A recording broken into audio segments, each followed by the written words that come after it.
Praise lord అండి. దేవుని పరిశుద్ధ నామానికి ప్రైజ్ ద లార్డ్ చెప్తున్నానండి. ఈరోజు మనం వాక్యంలోనికి వెళ్ళడానికి ముందు చిన్న ప్రార్థన చేసుకుందాం. పరిశుద్ధుడా గొప్ప దేవా, నీకు స్తోత్రం, స్తుతి, మహిమ, ఘనతయు, ప్రభావం చెల్లించుకుంటున్నాం రాజా. ఈరోజు నీ వాక్య ధ్యానంలోకి మేము వెళ్తుండగా నీ కృపా కనికరములతో మాతో మాట్లాడమని, మీ సత్యంలో మమ్మల్ని నిలబెట్టి, అవును ప్రభా, నీ వాక్యం అనే వెలుగులో మమ్మల్ని నడిపించమని అడుగుతూ నజరేయుడైన యేసు ప్రభు నామంలో ఈ ప్రార్థన అడిగి వేడుకుంటూ పొందుకుంటున్నాం తండ్రి, ఆమేన్. ప్రైజ్ లార్డ్ అండి. అందరూ బాగున్నారా?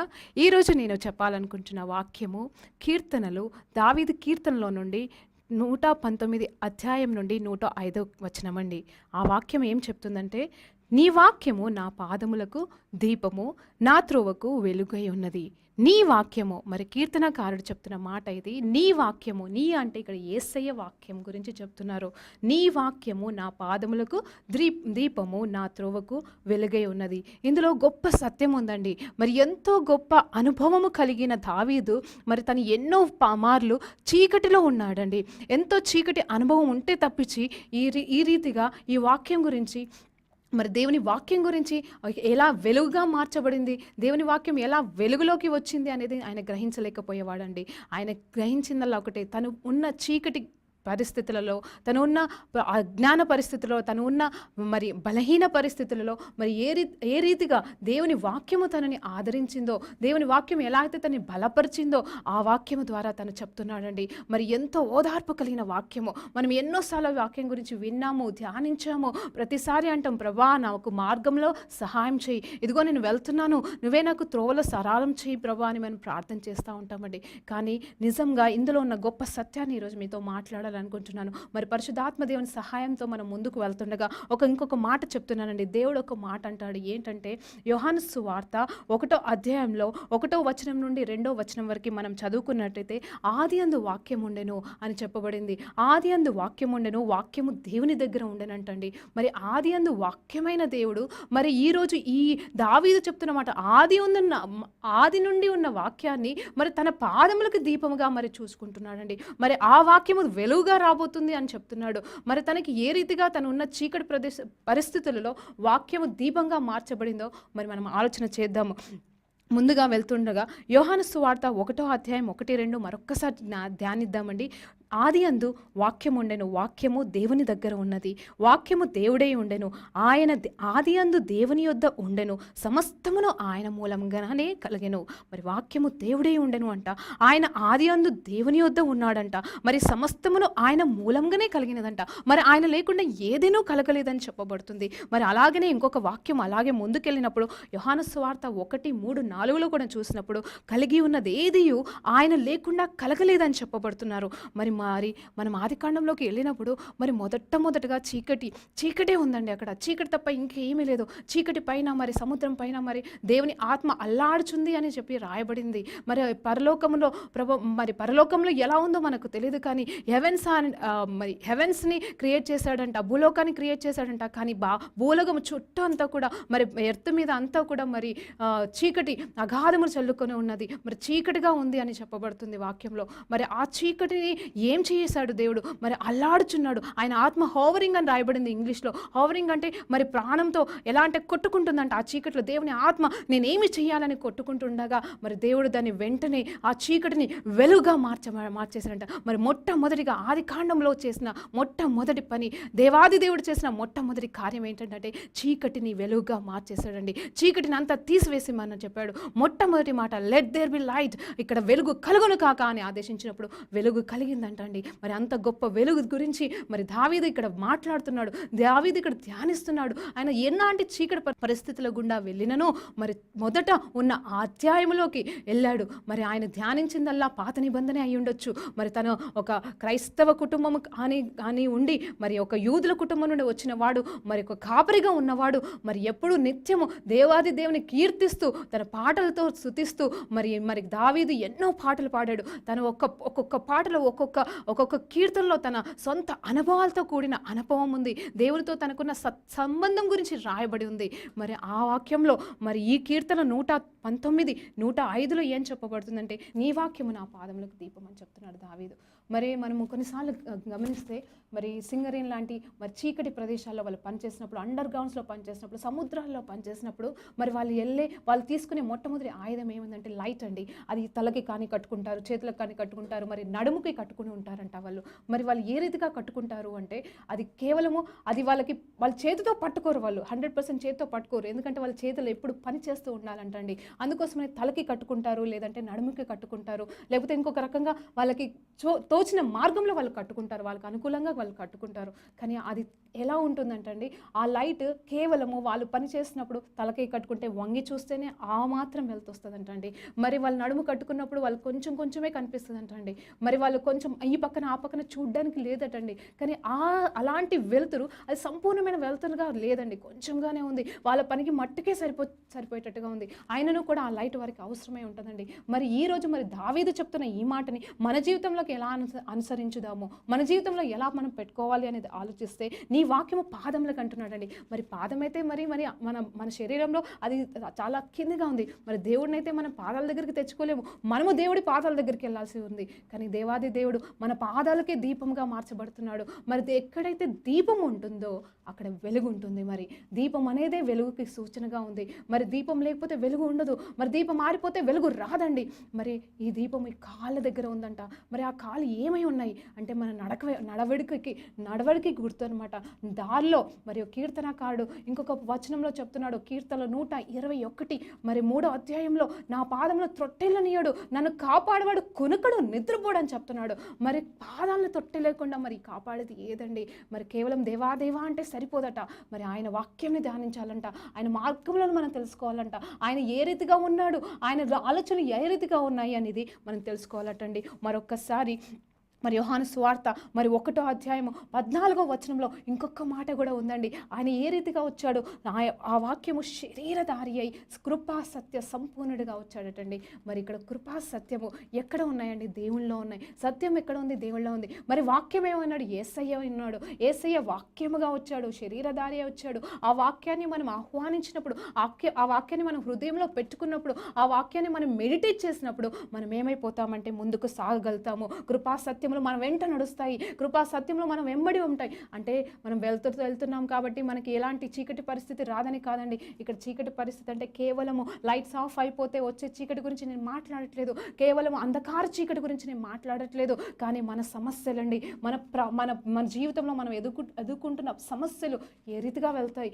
ఏ రీతిగా ఉంటాము, ఒక్కొక్క పరిస్థితి ఒక్కొక్క రకంగా మనల్ని చీల్చివేస్తూ ఉంటాయి. మరి ఒక్కొక్క రోజు సంతోషంగా ఉంటాము, ఒక్కరోజు పడిపోయిన పరిస్థితిలో ఉంటాము. కానీ దేవుని వాక్యము కృపా సత్యములతో ఉన్నప్పుడు మనం ముందుకు సాగినప్పుడు, ఆయన వాక్యం మీద ఆధారపడినప్పుడు ఆ వాక్యము మనకి వెలుగునిస్తుందండి. అంటే ఆ చీకటి పరిస్థితులన్నింటినీ వెలుగుగా మార్చగల శక్తి ఇది కేవలం దేవుని వాక్యానికి మాత్రమే ఉందని ఇక్కడ కీర్తనకారుడు తను ధ్యానించాడు, తను అనుభవించాడు.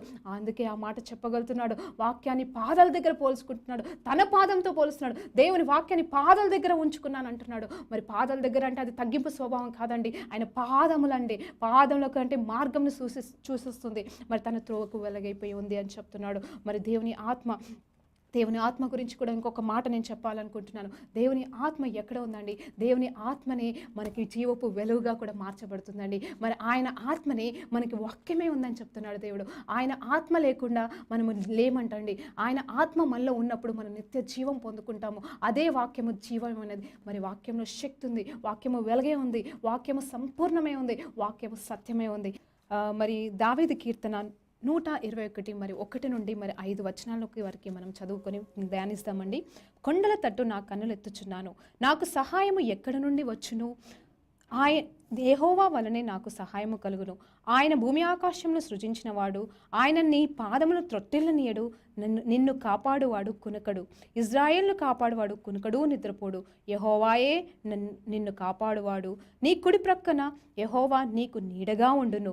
పగలి ఎండ దెబ్బైనను నీకు తగలదు, రాత్రి వెన్నెల దెబ్బైనను నీకు తగలదు. ఏ అపాయము రాకుండా యెహోవా నిన్ను కాపాడును. ఆయన నీ ప్రాణమును కాపాడును. ఇది మొదలుకొని నిరంతరము నీ రాకపోకల యందు యెహోవా నిన్ను కాపాడును. మరి ఎంత గొప్ప మార్గముతో కూడిన వాక్యం అండి ఇది. ఎంత గొప్ప దావీదు మరి తన మార్గములలో అడుగడుగున వేస్తూ పాడిన పాటలాగా ఉందండి. మరి దీంట్లో కొండల తట్టు చూస్తున్నాడంట.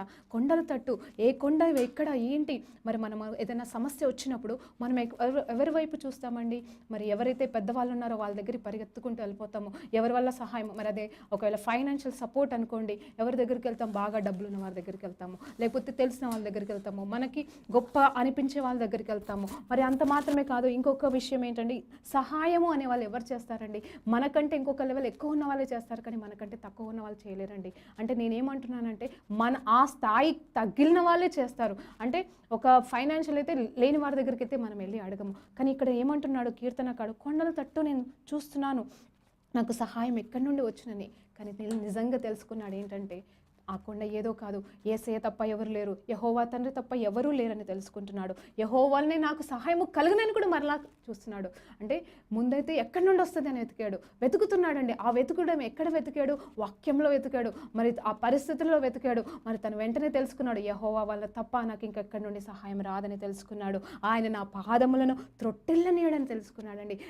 నన్ను కాపాడువాడు ఎప్పుడు కూడా తొట్టెల్లనీయడు, నన్ను ముందుకు నడిపిస్తాడు, తను చూచుకుంటాడు అనే ధైర్యం కలిగినాడు కాబట్టి, ఆ సహాయాన్ని పొందుకున్నాడు కాబట్టి ఆయన నా పాదమును తొట్టిల్లనీయడు, నన్ను కాపాడువాడు కునుకడు నిద్రపోడు అని చెప్పబడుతుంది. దావీదు కీర్తన గురించి మనం ఒక్కసారి ధ్యానిస్తుండగా 121 కీర్తన ఒకసారి చదువుతుండగా మనం అందరం ధ్యానిద్దామండి. కొండల తట్టు నా కన్నులు ఎత్తుచున్నాను, నాకు సహాయము ఎక్కడి నుండి వచ్చును? యెహోవా వలనే నాకు సహాయము కలుగును. ఆయన భూమి ఆకాశమును సృజించినవాడు, ఆయన నీ పాదమును త్రొట్టిల్లనీయడు. నిన్ను కాపాడువాడు కునుకడు, ఇజ్రాయేలును కాపాడువాడు కునుకడు నిద్రపోడు. యెహోవాయే నిన్ను కాపాడువాడు, నీ కుడి ప్రక్కన యెహోవా నీడగా ఉండను. పగలు ఎండ దెబ్బైనను నీకు తగలదు, రాత్రివేళ దెబ్బైనను నీకు తగలదు. ఏ అపాయమును రాకుండా యెహోవా నిన్ను కాపాడును. ఆయన నీ ప్రాణమును కాపాడును. ఇది మొదలుకొని నిరంతరము నీ రాకపోకల యందు యెహోవా నిన్ను కాపాడును. మరి దావీదు మహారాజు ఎంతో అనుభవంతో మాట్లాడుతున్న మాట మరి పాటగా చేసుకున్నాడండి. తన మాటల్ని పాటలుగా చేసుకున్నాడు. ఎలాంటి పాట అంటే ఇది తన సొంత అనుభవంని మరి మొట్టమొదటి వచనంలో చూస్తే కొండల తట్టు నేను సహాయం కోసం చూస్తున్నాను, కొండల తట్టు నేను చూసినప్పుడు నాకు సహాయం వస్తుందా అని ఎతుకుతున్నాడు. కానీ తర్వాత తెలుసుకున్నాడు, మరి ఏ కొండల్లో ఏ గొప్పవారి దగ్గర ఎలాంటి వారి దగ్గర సహాయం రాదు, కానీ కేవలం యెహోవా వద్దనే నాకు సహాయం దొరుకునని గ్రహించుకున్నాడు. మరి తర్వాత తను చెప్తున్న మాట ఏంటంటే, ఆయన నా పాదమును త్రొట్టిల్లనివ్వడని తన ఆత్మతో తానే మాట్లాడుకుంటున్నాడు, తన ప్రాణంతో తనే తెప్పరిల్లు చేసుకుంటున్నాడు. యెహోవా నీకు తోడుగా ఉన్నాడు కాబట్టి నువ్వు భయపడకు, నీ పాదమును త్రొట్టిల్లనివ్వని తను ఎంకరేజ్ చేసుకుంటున్నా అన్నాడు. నిన్ను కాపాడువాడు కునుకడు నిద్రపోడని చెప్పుకుంటున్నాడు. మరి అంత బలము అంత ధైర్యము యెహోవా వలన పొందుకుంటున్నాడండి ఇక్కడ దావీదు. మరి మనం కూడా అలాగే మన పరిస్థితులన్నింటిలో ముందుకు సాగాలండి. మరి ఈ పాట మరి ఈ వాక్యము మరి ఈ ధ్యానాన్ని మరి ఎంతోమంది మనం పాటలుగా పెట్టుకున్నాము, ఎన్నోసార్లు పాటలు పాడుతున్నాము. మరి ఎన్నోసార్లుగా మరి నా నీడ నీవే, నా కొండ నీవే, నా బలము నీవే, నా సమస్తము నీవే అని మనం పాడుతున్నాము.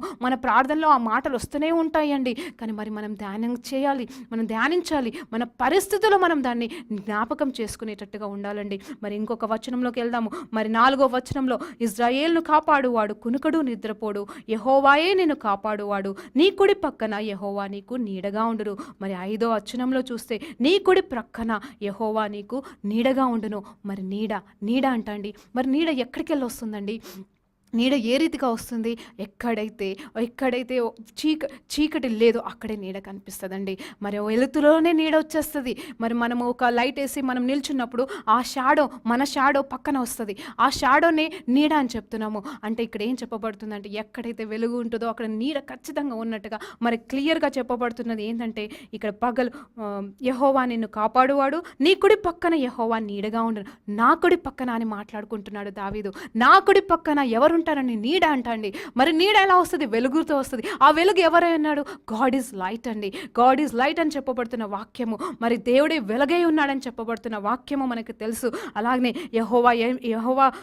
యెహోవాని ధ్యానిస్తున్నాడు. నా కుడి పక్కన మరి దావీదు చెప్తున్నాడు, నా కుడి పక్కన వెలుగుగా యేసయ్య తండ్రిగా ఉన్నాడు కాబట్టి నాకు నీడగా ఉన్నాడు అని చెప్పబడుతుంది. అంటే ఆ నీడను చూడగలుగుతున్నాడు దావీదు. అందుకోసమే తన ప్రతి మరణ పరిస్థితిలో మరి శత్రువులు వెంబడించబడిన లేనప్పుడు, మరి తను ఓటమి పరిస్థితిలో ఉన్నప్పుడు, మరి క్రూర మృగాల నుండి తనకున్న ఆ గొర్రెల్ని కాపాడుకున్నప్పుడు తనకు నీడగా మరి తన కాపరి వెలుగుగా తన తోడుగా ఉన్నాడని గ్రహించగలిగాడు. కాబట్టి ఈ పాటను అనుభవపూర్వకంగా పాడుతున్నాడండి. మరి పగలెండ దెబ్బైనను నాకు తగలదని చెప్తున్నాడు. రాత్రివేళ దెబ్బైనను తగలదంట. మరి పగలు ఎండ ఎలా వస్తుందండి, మరి ఎండ పక్కన నీడ వస్తుంది చూడండి. ఎండలో కూడా వెలుతురు ఉంటుంది. ఆ ఎండలో వచ్చిన నీడనే మరి యేసయ్య వెలుగుగా ఉంటాడు. మరి రాత్రి వెన్నెల దెబ్బైనను మరి రాత్రి కూడా వెలుగుగా ఉన్నాడని చెప్పబడుతుంది. ఇక్కడ ఏ అపాయము రాకుండా కాపాడును. మరి ఆయన ఇంకొకటి చెప్తున్నాడండి క్లియర్గా. మరి చివరి వచనాన్ని మనం చూసినట్లయితే, ఇది మొదలుకొని నిరంతరము రాకపోకలయందు యెహోవా నిన్ను కాపాడును. రాకపోకలయందు. మరి ఒక్కసారి ఈ వచనాన్ని కీర్తనలు 121:8 వచనాన్ని, మరి కీర్తనలు 119, 105 వచనాన్ని పోల్చి చూసినప్పుడు ఎంత అర్థమవుతుందండి. దీనిలో ఎంతో గొప్ప సత్యం ఉంటుందండి. రాకపోకలయందు, మరి రాకపోకలయందు వెళ్ళేటప్పుడు వచ్చేటప్పుడు కావచ్చు, మనం ఆలోచిస్తున్న మార్గాలు కావచ్చు, మనం చూస్తున్న దారులు కావచ్చు, మరి డెసిషన్స్ కావచ్చు, మరి ముందు మరి వివాహం విషయంలో కావచ్చు, మరి ఎడ్యుకేషన్ విషయంలో, మరి ఇంకొక బిజినెస్ విషయంలో కావచ్చు, సేవా విషయంలో కావచ్చు, మరి ప్రతిదీ కూడా ఒక అడుగు వేయాల్సిన పరిస్థితి ఉంటుంది. ప్రతిరోజు మనం దినము పొద్దున నుండి ఈ సాయంత్రం లోపల ఎన్నో నిర్ణయాలు తీసుకోవాల్సి వస్తుంది. అంటే ప్రతి విషయంలోనూ ఆయన వాక్యము మనకి నడిపిస్తుందండి. మరి కీర్తనలో 119, 105 ప్రకారంగా కూడా నీ వాక్యము నా పాదములకు దీపమై ఉన్నది, నా త్రోవకు వెలుగై ఉన్నది. మరి ఆ కీర్తన 121 నుండి మరి ఇలాగే కీర్తన 119, 105 2 వచనాలు మనం ధ్యానించినప్పుడు, రెండింటిని పోల్చి చూసుకున్నప్పుడు మరి మనం రాకపోకలన్నింటిలో మరి ఆయన తోడుగా ఉంటానని చెప్తున్నాడు. మరి ఈరోజు మరి ముగింపులోకి వస్తుండగా నేను ఒక మాట చెప్పాలనుకుంటున్నాను అండి. నాకు పరిశుద్ధాత్మ దేవుడు చెప్పిన గొప్ప మాట, గొప్ప రెవల్యూషన్ అండి, మరి సత్యం అండి. ఈ కీర్తన 119, 105 ఈ వచనాన్ని మీ హృదయాల్లో దాచిపెట్టుకోండి. మరి ఈ కీర్తన 121 మీ రాకపోకలు ప్రతి డెసిషన్లో ఆయన మనల్ని పాదాలని త్రొట్టెలినంటే మన చేత తప్పటడుగులు వేయించినట్టండి. ఎట్లాంటి పరిస్థితుల్లో, ఏ సమయంలో కేవలం మనం ఆయన మీద ఆధారపడినప్పుడు మాత్రమే. ఒక్కసారి నీ వాక్యము నా పాదములకు దీపము, నా త్రోవకు వెలుగై ఉన్నది. ఒక్కసారి ధ్యానిస్తానండి. దీన్ని మరొక్కసారి చదువుతున్నానండి మీకోసం. నీ వాక్యము నా పాదములకు దీపము, నా త్రోవకు వెలుగై ఉన్నది.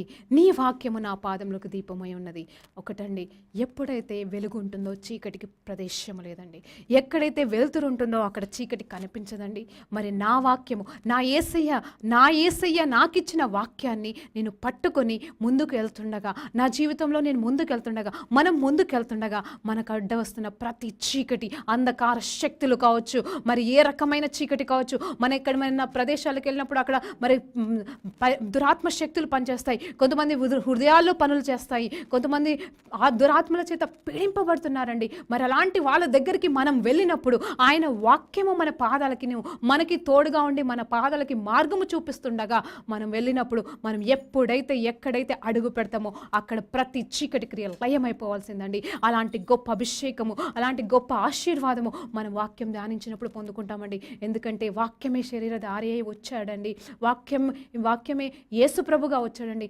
ఆయనలో ఉన్న గొప్ప శక్తి మనం వాక్యం పలికినప్పుడు, మనలోనికి వచ్చినప్పుడు, ఆ శక్తి, ఆ పరిశుద్ధాత్మ శక్తి మనలోనికి వచ్చినప్పుడు మనం అడిగేసిన ప్రతిసారి, ప్రతి చోట, ప్రతి చీకటి పారిపోవాల్సిందండి. అలాంటి గొప్ప సత్యంలో మనం నిలబడినప్పుడు, సత్యము నుండి సత్యము తెలిసినప్పుడు మనం స్వతంత్రులుగా మారతాము అన్నట్టుగా మరి సైతాను ఇంక మీదట మన జోలికి రాలేదండి. ఈ సత్యాన్ని తెలుసుకొని మనం అడిగేసినప్పుడు ఇంకా మనం ఓటమి చూడలేమండి. నిజంగా చెప్తున్నానండి, ఓటమి అంటే అదేదో మరి మనం నష్టపోవడం అని కాదు. ఒక్కొక్కసారి పడినను మనం లేవాలండి. అది నిజమైన సత్యం అండి. పడిపోవడం అనేది గొప్ప కాదు. పడిపోయిన తర్వాత మన జీవితం నాశనం అయిపోయింది అనుకోవడం కాదు. కానీ యెహోవా నాకు తోడుగా ఉన్నాడు, నా పాదములు త్రొట్టెలని అని అన్నాడు కదా అని చెప్పేసి మరొక్కసారి లేసి పరిగెడదామండి. ఎందుకంటే నేను అడుగు పెడుతున్న ప్రతి చోట చీకటి లయమైపోవాల్సిందే.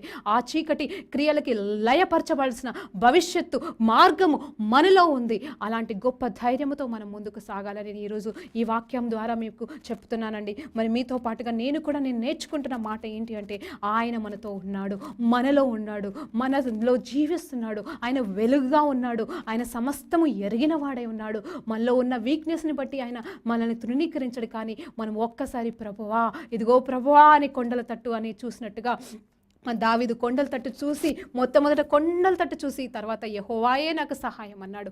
ఆ రీతిగా మనము కొండల వైపు మనుషుల వైపు చూడకుండా కేవలము యెహోవా వైపే చూస్తూ ఆయన వాక్యాన్ని మనము వెలుగుగా చూసుకున్నప్పుడు ముందుకు నడగలుగుతామండి. మరి ఈరోజు మరొక్క మాటతో నేను ముగించాలనుకుంటున్నానండి. మరి గొప్ప దేవుడు మనకి తోడుగా ఉన్నప్పుడు మనం ఎలాంటి పరిస్థితులైనా మనం ముందుకు సాగలుగుతాము. ఒక చివరిగా నేను అనుభవించిన ఒక పరిస్థితిని మీకు చెప్తానండి. నేను ఒకరోజు మా ఒక దారి గుండా వెళ్తుండగా ఒక చిన్న బాబుని ఎత్తుకొని తన తండ్రి నడుస్తున్నాడు. కొంచెం దూరం వెళ్ళిన తర్వాత నేను దిగుతానని ఆ పిల్లోడు ఏడ్చాడనమాట. వాడిని మెల్లిగా పట్టుకుని నడుస్తున్నాడండి. నడుస్తుంటే మెల్లమెల్లగా వెళ్తుండగా నేను వారి వెనకాలనే వెళ్తున్నాను. ఏం చేస్తున్నాడు ఆ పిల్లోడు, తండ్రి ఎలా ఉన్నారన్నట్టు అట్లా గమనించుకుంటూ వెళ్తున్నాను. ఆ రోజు నిజంగా ఏదో భారం నాలో ఉందండి. నిజంగా ఒక భారంతో నేను నడుస్తూ ఉన్నాను. నా ముందర ఆ తండ్రి ఆ కుమారులు ఇద్దరు నడుస్తూ ఉన్నారు. వాళ్ళని చూస్తూ నేను దేవుళ్ళో ఏదో బాధపడుతూ అలా వెళ్తున్నప్పుడు సడన్గా ఒక బురద లాంటి వర్షం పడిపోయింది. అంతా బురద ఉంది ముందల. సడన్గా బురద లాంటి వచ్చింది. అప్పటి వరకు అడుగడుగు చేతి పట్టుకొని నడిపిస్తున్న ఆ తండ్రి ఏం చేశాడంటే ఆ బురద దారి రాగానే వెంటనే ఎత్తుకున్నాడండి. నేను అది గమనించాను. ఏంటి సడన్గా ఎత్తుకుంటున్నాడు ఆ పిల్లోడిని అని నేను అనుకున్నప్పుడు సడన్గా చూస్తే ముందు బురద ఉంది. చంకన ఎత్తేసుకున్నాడు. మళ్ళీ తర్వాత నేనేమో కష్టపడుతున్నా, ఆ దారి నుండి నడుస్తున్నాను, వాళ్ళ వెనకాలనే మెల్లిగా వెళ్ళిపోతున్నాను. ఆ తండ్రి ఏమో ఆ పిల్లోడిని ఎత్తుకొని వెళ్తూ ఉన్నాడు. వెళ్తూ ఉంటుండగా ఎప్పుడైతే ఆ బురద దారి మార్గము ఆగిపోయిందో, మంచి దారి వచ్చిందో అప్పుడు ఆ పిల్లోడిని మళ్ళీ దింపేసి చేయి పట్టుకొని నడిపిస్తున్నాడు. నిజంగా ఎంత గొప్ప సత్యం నేను అక్కడ చూశానంటే, నాకు పరిశుద్ధాత్మ దేవుడు ఆ రోజు మాట్లాడినాడు. నిజంగా నా సమస్యల్లో, నా ప్రాబ్లమ్స్లో నేను ఉన్నప్పుడు ప్రభా నువ్వు కూడా అలాగే నన్ను ఎత్తుకొని నడిపిస్తావు కదా తండ్రి. మరి ఆ పిల్లోడిని ఎలా అయితే మరి అలాగే నడిపించవచ్చు కదా, మా అంటే చెప్పులకి బురద అవుతుంది అంతే కదా, తర్వాత కడుక్కోవచ్చు కదా. కానీ తండ్రి తను అలా కూడా చేయనీయడు. ఆ చిన్న పిల్లోడికి బురద కూడా అంటనివ్వడు. అలాగే మన జీవితాల్లో మనం ఆయనతో ఉన్నప్పుడు, ఆయన సత్యంలో ఉన్నప్పుడు ఆయన కూడా మనల్ని నడిపిస్తాడండి, ఎత్తుకొని నడిపిస్తాడండి, మార్గము సరళం చేస్తాడు. ఆయన మనకున్నాడండి. మరి ఈరోజు ఈ వాక్య ధ్యానంలో ముగింపులోనికి వస్తుండగా చిన్న ప్రార్థనతో నేను క్లోజ్ చేస్తున్నానండి. మరి ప్రార్థన చేసుకుందామా? పరిశుద్ధుడా గొప్ప దేవా నీకు స్తోత్రం, స్తుతి, మహిమ, ఘనతయు ప్రభావం చెల్లించుకుంటున్నాం రాజా. అవును తండ్రి, ప్రభా మాకు వెలుగే ఉన్నావు తండ్రి. అవును ప్రభా, మా పాదములకు దీపమే ఉన్నావు తండ్రి. నీవు లేని మా జీవితాలు చీకట్లో ఉన్నాయని మేము తెలుసుకుంటుండగా ఇదిగో నీ వాక్యమే మమ్మల్ని నడిపిస్తుందనే సత్యాన్ని మాకు ఈరోజు నేర్పించావు తండ్రి. ఈ రోజు నుండి మీ వైపే చూటకు సహాయం చేయమని అడుగుతున్నాను తండ్రి. ఈ రోజు ప్రభా ఎంతమంది అయితే ఈ వాక్యాన్ని వింటున్నారో వారందరి పట్ల మీ కృపా కనికరాన్ని చూపించమని అడుగుతూ, నీ మార్గంలో నడిచే భాగ్యాన్ని వారికి దయచేయమని అడుగుతూ యేసయ్య నామములో ఈ ప్రార్థన అంతా అడిగి వేడుకుంటూ పొందుకుంటున్నాం తండ్రి. Amen, amen, amen. Praise the Lord. God bless you all.